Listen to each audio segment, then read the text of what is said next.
boum, tu tombes. Yallah, il y a moyen. Même comme ça, il fait, ouais, wallah, des fois j'entends pas. Si tu dis demain, il y a un magasin qui offre 10 000 € à 3h10 du matin. Quelle heure il est là-bas? 3 jours avant.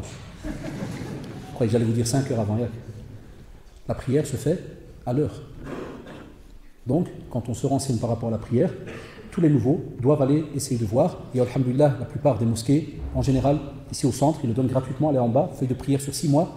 Il y a sur internet le site très connu Islamic Finder, www.islamicfinder.com, comme c'est ça, plus ou moins, org, hein, c'est ça, org. Tu as toutes les heures de prière du monde entier. Donc il y a des heures pour la prière. Avant la prière, il y a un rituel à faire, on appelle les ablutions. Donc en vérité, tu dois te renseigner par rapport aux ablutions. On ne prie pas sans ablution. Et dans les ablutions, des fois, il faut faire les grandes ablutions. Regardez combien de demandes il y a. Ceux qui disent que la religion, c'est light. Light. Quand tu rentres dans l'islam, ou bien quand tu reviens dans la pratique, même les liquides qui sortent de ton corps ont un statut. Il y a le liquide spermatique, il y a des fois un liquide très spécial qui est transparent, qui vient après l'urine, sans que tu aies même eu une pensée, rien, tu n'as rien, ni pensée érotique, ni quoi que ce soit. Tu vas uriner, puis un liquide qui coule. Celui-là, pour ce liquide-là, tu te laves que les parties intimes et tu refais les ablutions. Liquide spermatique, comme l'éjaculation, tu dois te laver. On a des jeunes, wallah, chez nous qui prient et leur prière n'est pas valable. Le type a eu une éjaculation sans qu'il le remarque, il est jeune, les parents, qu'Allah les guide, ils n'osent pas en parler. Le type, il se lève le matin, il regarde son caleçon, il trouve quelque chose. Le type, il a 16 ans. Moi, j'ai le cas avec des élèves à l'école. Hein. Je suis étonné, wallah, je suis étonné. Viens chez toi, il te fait, monsieur, je trouvais des trucs bizarres. Bon, alhamdoulilah, je suis un peu satanique dans les bords. Toi, je connais des haramiyettes comme ça, je lui fais, t'as trouvé quoi bizarre et où bizarre? Parce qu'un autre, il pourrait lui dire, qu'est-ce que t'as trouvé d'argent, flou, ce qu'est-ce je dis, qu'est-ce que t'as trouvé de quoi? Parce qu'il va chez un prof de religion, c'est bête, quoi, qu'est-ce que t'as trouvé de bizarre? Je dis, oh là, monsieur, levé le matin, ouais. Fait que ça, même. Il y a quelque chose.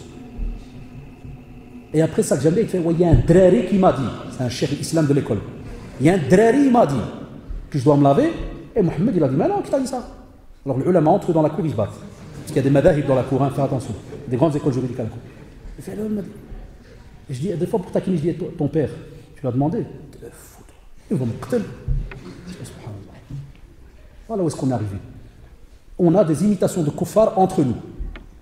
Il prie, mais il est blanc d'eau. Et Cheikh Ben Baz, rahimallah, l'Uthaymi, rahimallah, même l'Uthaymi dans l'Iqab Ben Maftouh, il a reçu la question de celui qui prie sans wudu. Wallah, quand tu écoutes la réponse, tu as peur pour le type. Tu te dis, mon c'est du kufr. Parce qu'il sous-entend que le type a fait exprès. C'est-à-dire, le hajj qui va à la toilette, il vient, Allahu Akbar. C'est que t'es moncé, tu es un fou. Eh bien, on a l'autre marque maintenant, qui est bizarre. Ça veut dire, il sait qu'il y a quelque chose, mais il n'ose pas poser la question. Il ne sait même pas si c'est ce liquide-là ou pas. Les sœurs, la même chose. Les sœurs qui reviennent à l'islam, ou qui rentrent dans l'islam, les menstrues. Nous, au centre islamique, on est devenus les spécialistes mondiaux des menstrues. On nous appelle et on doit demander. Tu sais, quand je le dis, ça gêne toujours, mais c'est comme ça. On doit leur demander, chère madame, qu'y a-t-il dans votre serviette hygiénique? Décrivez-nous la couleur. Décrivez les crasses. Décrivez le sang de quelle couleur? Rosâtre, rouge, noirâtre. Ça, c'est normalement les fuqaha côté hommes et côté femmes qui doivent l'expliquer dans les mosquées tout le temps. Et pas comme j'entends des remarques de certains, les savants d'Arabie, c'est des savants qui ne parlent que des menstrues. Wallah, et ceux qui disent ce genre de rabaissement, wallah al-adim, ils n'ont aucune éthique. Ils n'ont aucune éthique. Si pas même, j'ai même peur de leur foi. Parce qu'ils te disent, ouais, les savants en Arabie parlent que de l'haïd ou nifas, le sang qui est après l'accouchement. Et ouais, à la tête de pierre, de béton.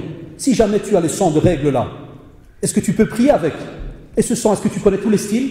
Est-ce que tu connais les périodes? Est-ce que tu connais le maximum? Combien de sang? Il y a des sœurs qui croient qu'elles ont les règles pendant 45 jours. Ils nous appellent, ça fait un mois qu'il y a du sang. Et les copines, ils me disent, tu arrêtes, et les autres copines, ils ne t'arrêtent pas. Là, c'est un pilier de l'islam, c'est vrai ou pas? C'est la prière. Et tu dis alors, et quoi? Mais je ne sais pas, monsieur. Et c'est quoi comme sang? Je ne sais pas. Du sang.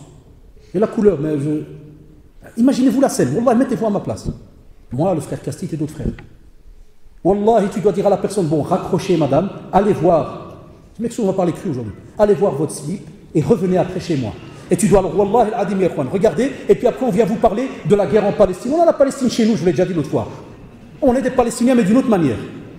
Et tu dois raccrocher le téléphone, et elle doit aller m'skine à vérifier, alors qu'elle n'est pas orpheline. Wallah, si elle m'appelait d'une forêt, et qu'elle aurait vécu en Papouasie toute seule, elle vient de voir un message, l'islam, Allahu Akbar, et elle appelle, la garder un GSM. Là, je dirais m'skine Allah Islaoun. Mais ici, on a quoi aujourd'hui? Et on est encore aujourd'hui à passer des heures au téléphone, wallahi.